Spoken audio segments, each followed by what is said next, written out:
Salut et bienvenue sur la chaîne. Si vous êtes là pour la première fois, sachez que ici nous parlons du business du pressing et du repassage. Et si vous voulez bénéficier de notre expérience, abonnez-vous à la chaîne et activez la cloche de notification afin de ne rien rater sur nos prochaines vidéos.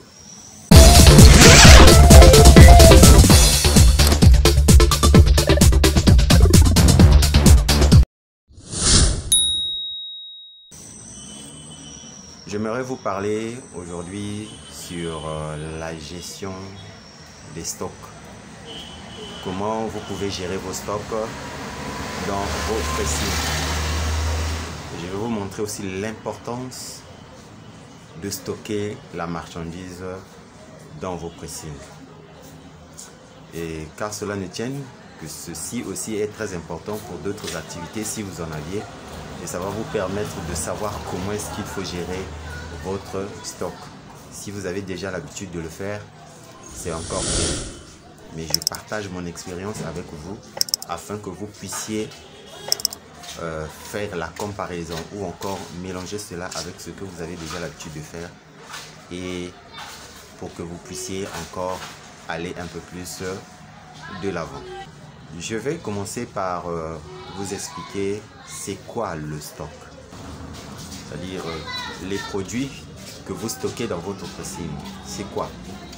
Vous avez les amidons, les produits des détachants, vous avez les carnets, vous avez les agrafes, vous avez beaucoup de choses qui sont autour de tout ça que vous devez utiliser pour faire marcher faire tourner votre pressing.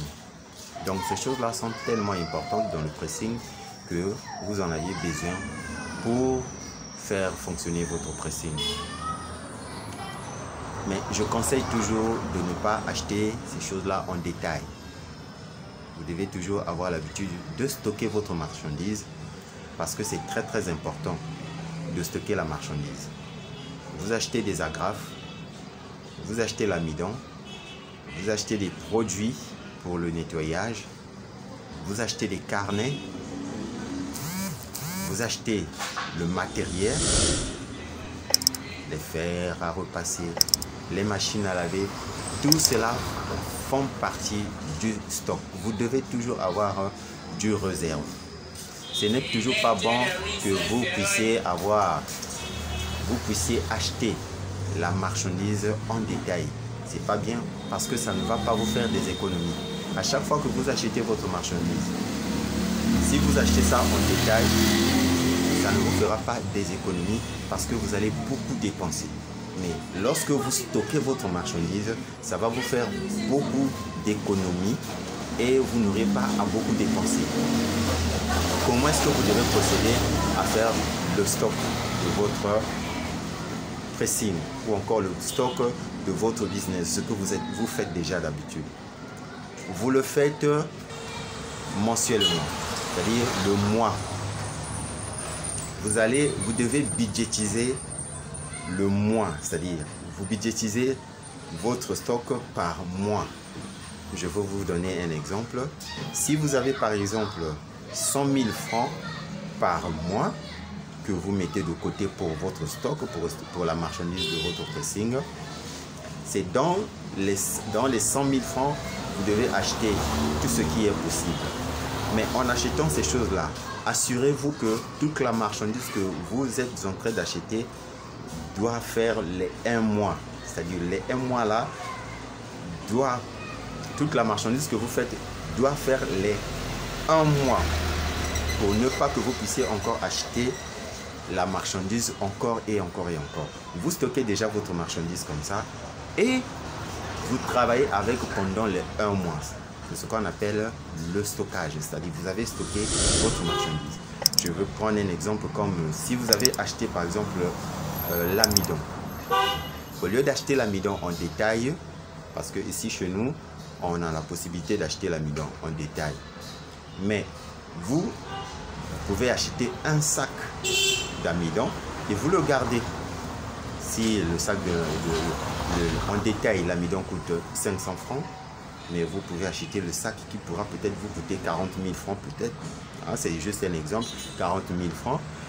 Et vous allez voir que lorsque vous allez utiliser votre amidon pendant tout le mois avec le sac que vous avez acheté, vous n'aurez pas à beaucoup dépenser par rapport à si vous avez acheté votre amidon en détail. Donc, si vous avez acheté votre amidon en détail, vous verrez que vous allez beaucoup dépenser. Vous allez partir au-delà de 40 000 francs pendant tout le mois. Parce que c'est en détail et vous dépensez beaucoup. Mais si vous avez votre amidon en stock dans votre pressing, vous n'aurez pas à dépenser beaucoup. Parce que les 40 000 francs là, parfois vous pouvez même dépasser le mois avec le stock. Le plus souvent, quand vous stockez la marchandise, le plus souvent, vous dépassez toujours un peu plus. Vous avez toujours de bénéfices parce que lorsque vous stockez comme ça, la marchandise reste longtemps. Vous pouvez estimer à 1 mois par exemple, mais il y a des fois, vous pouvez dépasser aussi les 1 mois. Mais lorsque vous achetez la marchandise en détail, ça va faire de sorte que vous puissiez beaucoup dépenser. Vous n'aurez pas à faire des économies parce que à chaque fois, il faut que vous vous déplacez. D'abord, il y a le transport qui est là. Vous devez vous déplacer, aller vers. Or, si vous achetez, vous stockez votre marchandise, vous n'auriez pas à vous déplacer à chaque fois pour aller acheter cette marchandise-là. C'est comme ça qu'on gère le stockage dans un pressing ou encore dans un autre business. Un business qui demande qu'on stocke la marchandise. Donc, dans un pressing, c'est comme ça. Chez moi, par exemple, j'achète toujours un sac de l'amidon.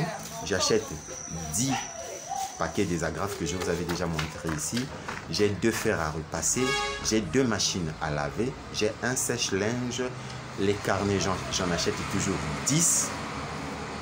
Les bics, j'en ai toujours, je dois toujours avoir 4-5 bics avec moi. Les papiers hydrofix, j'en ai toujours 2 ou 3. Les emballages, j'en ai toujours en stock. Par exemple, chez moi, à la demande de ma clientèle, je dois parfois acheter 5 paquets de chemises. Dans un paquet, il y a 100 emballages. C'est pareil pour les vestes aussi. Dans un paquet, il y a 100 emballages. C'est comme dans les chemises, dans un paquet, il y a 100 emballages. Donc moi, je regarde par rapport à la demande de la clientèle et je stocke ma marchandise de cette façon. Ça me permet de ne pas trop faire de dépenses. Vous êtes sans oublier que dans la comptabilité, lorsque vous vous déplacez, juste le déplacement, les 150 francs ou encore les 500 francs du déplacement comptent aussi dans la comptabilité, dans les dépenses journalières. Donc, pour éviter tout ça, là, des petites dépenses et tout, vous devez stocker votre marchandise pour que ça vous évite à faire des dépenses inutiles.